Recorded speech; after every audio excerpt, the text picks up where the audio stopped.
ইফতার করানোর ফজিলত সম্পর্কে রাসূলুল্লাহ সাল্লাল্লাহু আলাইহি ওয়াসাল্লাম বলেন, মান ফাত্তারা ফীহি সাইমান কানা লাহু মাগফিরাতান লিযুনুবিহি ওয়া ইতকু রাকাবাতিহি মিনান নার ওয়া কানা লাহু মিসলু আজরিহি মিন গায়রি আইয়ুনকাসা মিন আজরিহি শাইউন। যে ব্যক্তি এ মাসে রোজাদারকে ইফতার করাবে তা তার পাপ মোচন ও দুজক থেকে মুক্তির কারণ হবে এবং এতে সে ওই রোজাদারের সমান সোয়াবের অধিকারী হবে, অথচ রোজাদারের সোয়াব তাতে একটুও কমবে না।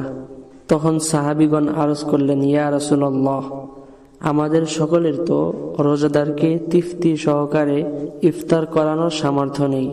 তখন রাসূলুল্লাহ সাল্লাল্লাহু আলাইহি ওয়াসাল্লাম বললেন, যে ব্যক্তি কোনো রোজাদারকে এক ঢোক দুধ দ্বারা বা একটি খেজুর দ্বারা বা একটু পানি দ্বারা ইফতার করাবে তাকেও আল্লাহ তাআলা রোজাদারের সমান সওয়াব দেবেন।